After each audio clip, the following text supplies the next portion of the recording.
అదే RTV app వార్తల్ని క్షణాల్లో చదివే అవకాశం ఉంటుంది. ఒక న్యూస్ పేపర్, ఒక టెలివిజన్ ఛానల్ మీ చేతుల్లో ఎప్పుడూ ఉంటాయి. ఈరోజు తొలి ఏకాదశి, చాలా పవిత్రమైన రోజు. ఈరోజు స్వామివారి దర్శనం చేసుకోవడం చాలా ఆనందంగా ఉంది. ఉదయం కాణిపాకంలో విఘ్నేశ్వరుడికి అభిషేకం చేసుకుని స్వామివారికి వచ్చి ఈరోజు దర్శనం చేసుకోవడం జరిగింది.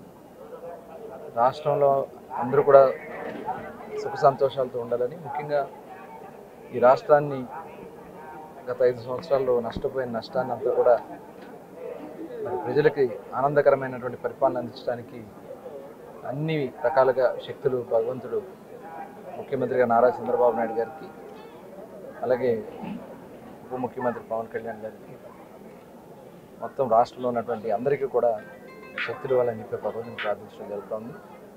ఇవాళ చక్కటి పంటలు పండాలా, వర్షాలు పడతా ఉన్నాయి, చక్కటి పంటలు పండి అందరూ కూడా సుఖ సంతోషాలతో ఉండాలని చెప్పి ఆ భగవంతుని ప్రార్థించడం జరిగింది.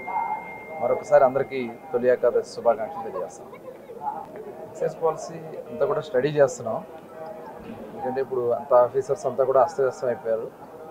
మొత్తం అంతా కూడా సరిచేస్తూ ఉన్నారు. ముఖ్యమంత్రి గారు ప్రత్యేకంగా దృష్టి పెట్టి అన్ని డిపార్ట్మెంట్స్ కూడా ఇప్పుడు వైట్ పేపర్స్ రిలీజ్ చేస్తూ ఉన్నారు.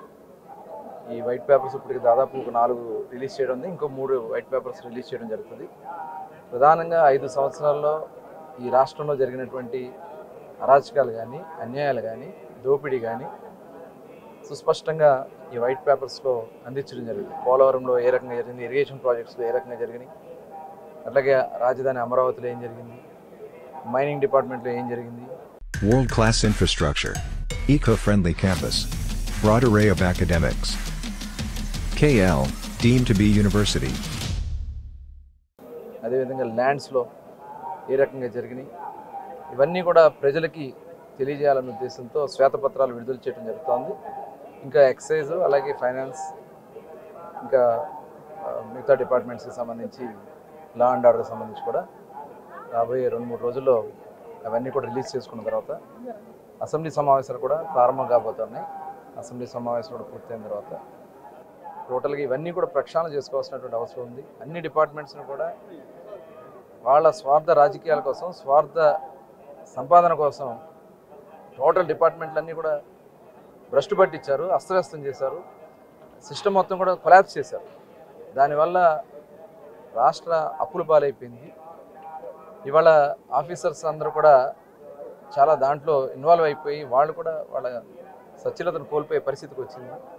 ఇవన్నీ కూడా కరెక్ట్ చేసుకోవాల్సినటువంటి అవసరం ఉంది. ఈ రాష్ట్రం కోసం, ఈ రాష్ట్ర ప్రజల కోసం రాబోయే 5 సంవత్సరాలు స్వచ్ఛమైన పరిపాలన అందించాలనేది చంద్రబాబు నాయుడు గారి ఆలోచన. అందులో భాగంగానే మరి వాళ్ళ పెన్షన్స్ కూడా, పేదల కష్టాల్లో ఉన్నారు, వాళ్ళ కష్టాలను నెరవేర్చాలని చెప్పి 4,000 రూపాయలు పెన్షన్లు పెంచే దాంట్లో ఏప్రిల్ నుంచి కూడా కలుపుకుని ఏప్రిల్, మే, జూన్, జూలై ఫస్ట్ తారీఖున 7,000 రూపాయలు పెన్షన్స్ అందించడం అనేది ఒక చరిత్ర.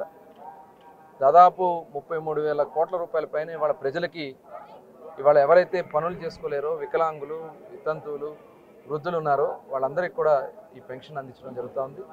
చాలా పారదర్శకంగా ఇంటికి తీసుకెళ్ళి ఇవ్వడం జరుగుతుంది. ఇది కంటిన్యూ చేసుకోవాల్సినటువంటి అవసరం ఉంది.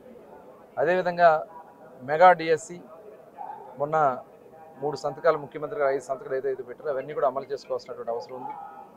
భూ హక్కు చట్టం, అసలు ఈ చట్టంతో చాలా దుర్మార్గాలు చేయాలని మరి ఇక్కడ రాజకీయాలు మాట్లాడకూడదు, కానీ మరి ఇంకా చాలా మాట్లాడాల్సినవి ఉన్నాయి. అయినా కూడా రాబోయే కాలంలో ప్రజలకు అన్నీ అర్థమయ్యే విధంగా అన్ని రకాలుగా కూడా చెప్పడం జరుగుతుంది.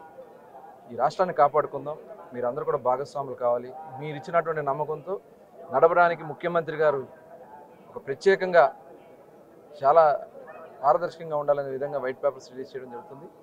రాబోయే కాలంలో ఒక స్వచ్ఛమైన పరిపాలన అందిస్తామని కూడా తెలియజేసుకుంటూ మరొకసారి మరి ఆ వెంకటేశ్వర స్వామికి మరి మా అందరికీ కూడా పరిపాలన చేసి ప్రతి ఒక్కరు కూడా శక్తి ఇవ్వాలని చెప్పి భగవంతుని ప్రార్థిస్తాం. మరిన్ని వీడియోస్ కోసం ఛానల్ ని సబ్స్క్రైబ్ చేయండి, లేటెస్ట్ అప్డేట్స్ కోసం వాట్సాప్ ఛానల్ ని ఫాలో చేయండి, అండ్ లింక్ డిస్క్రిప్షన్ లో ఉంది.